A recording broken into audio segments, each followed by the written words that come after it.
welcome back to my channel. This is Narantaya. Today's video is basically a mini Ramadan vlog.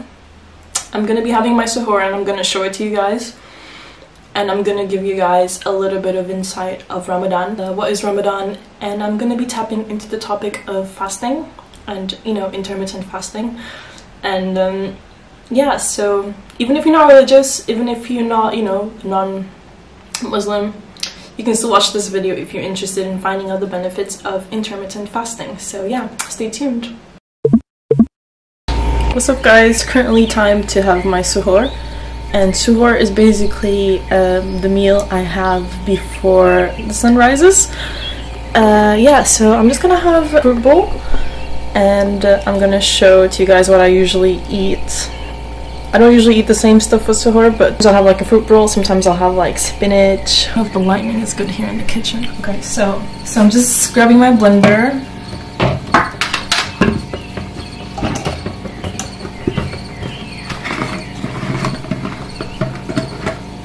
And I got 2 bananas.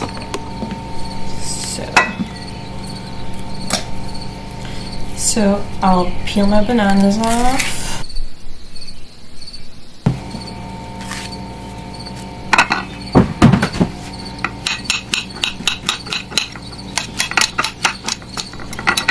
And I'm also gonna add some dates onto my milkshake, and these, they have like seeds, so I'm just gonna open them and take the seeds out.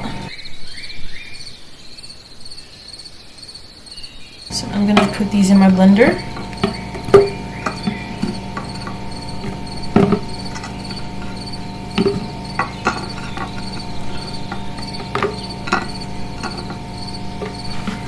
Right, now I'm just gonna add some milk and some oatmeal, because I really love like oatmeal and banana milkshake. I think it's just like amazing, it's so tasty. So my oatmeal,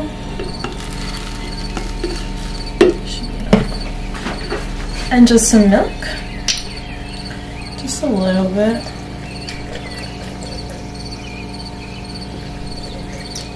Don't want it too thick.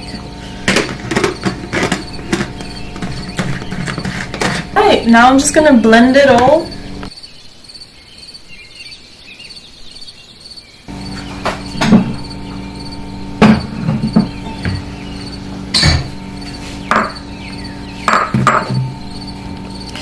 Right, so now I'm just gonna grab like a bowl.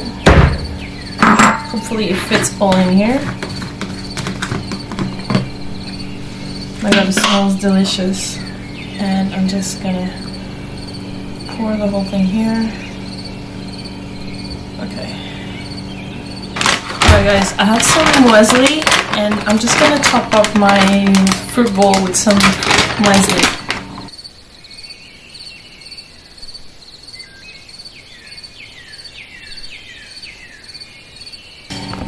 So, I got my water bottle and I got my cereal bowl for now.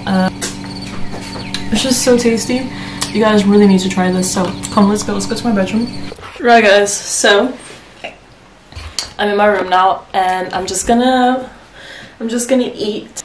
Well, so I thought I'd do like a little Q&A about Ramadan whilst I'm eating. I don't know if you guys are interested, but yeah, I'll do it so I can teach you guys a little bit about Ramadan. Right, so I actually wrote down some stuff about Ramadan. What is Ramadan?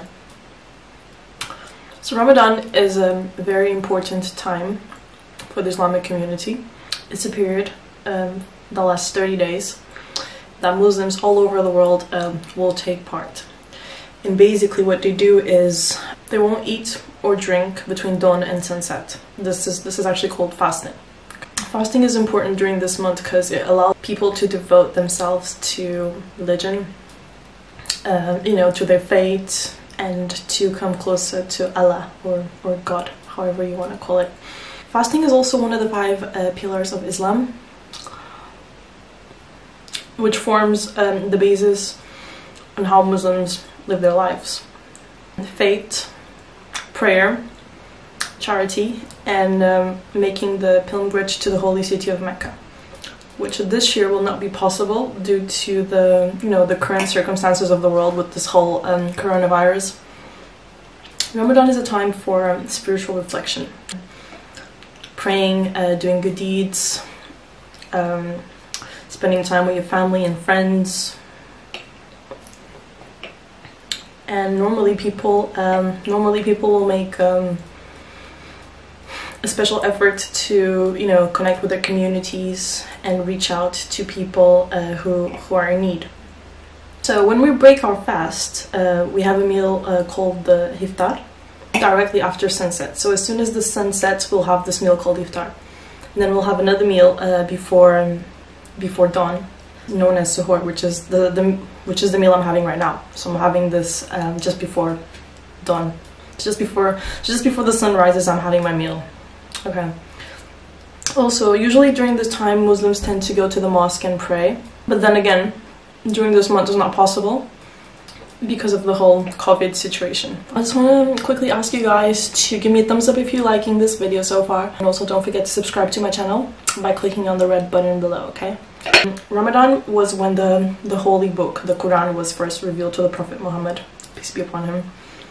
Ramadan always falls on the 9th month of the Islamic calendar, but this date changes every year.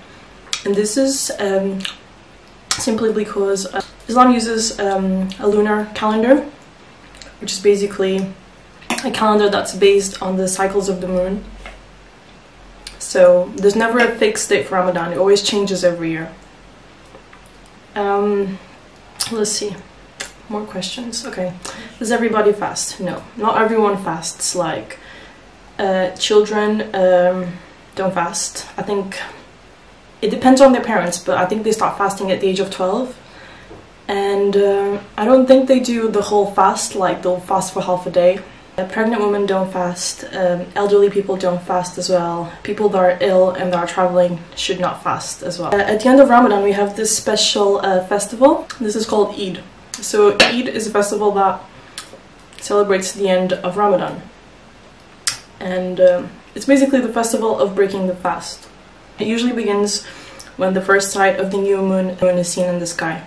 Muslims will be celebrating the end of fasting, but they'll also be thanking Allah for giving them strength to help fast during these 30 days. And often people will gift their friends and relatives gifts and clothes. Like I said, this year's Ramadan is going to be different because of the coronavirus outbreak. Many people will not be able to visit their friends, their relatives. They won't be able to go to the local mosque. But yeah, I treat Ramadan as if it's like a spiritual detox, spiritual, physical, mental detox. Not only because I'm abstaining from food, but because I'm abstaining from certain behaviors that are not good for me, such as overeating and binge eating. Unfortunately, I'm one of those people that binge eats. Sometimes because as a way to cope with stress, and it's not good. It's actually not good. So I'm actually using this time to whenever I break my fast, I'll eat obviously I'll have like a good meal, usually something my grandma makes, but then my last meal, my suhoor, which is the meal of just before dawn, I tend to eat like more fruit and veg. So I'm trading all the carbs and all the sugar for fruit and veg. So I feel better. I'm not gonna lie, I feel much better. I feel like my skin it's clear. My skin is clear. My face doesn't look as chubbier. My body has changed as well, in such a short period of time. Right, so let's talk about the benefits of fasting. Let's put it this way, for hundreds of years, our ancestors only ate food occasionally, like, intermittently. They would only eat when they killed like a large animal, They would feast for days, but then they would go without eating much or without eating anything at all. Nowadays, it's unthinkable to, skip a meal or skip more than one meal, right? The way we see this is basically, we see the constant supply of food or the constant eating as an advantage. But this continual supply of calories is actually a big disadvantage for our health, because it's been proven that our body needs occasional breaks from eating, you know, in order to optimize our health. Our body was not designed to be constantly eating all the time. That period we have whilst we sleep, we're fasting, because this is the only way our cells and our body regenerates. Otherwise, you know, we would be constantly eating. We would be, you know, filled of disease and sickness. And on top of that, like, most of the food we eat causes diseases such as cancer and, you know, diabetes, because everything is processed, everything is injected with, you know, all these chemicals. So it's actually good to go, you know, to abstain from food for, you know, a period of time. And you can either do this for spiritual reasons or just, you know, by choice. So I would not advise people doing this if they're underweight. When you're fasting, metabolism shifts, so you start burning fat. Every time you eat a meal, the energy is stored in your liver in the form of glycogen, which is sugar.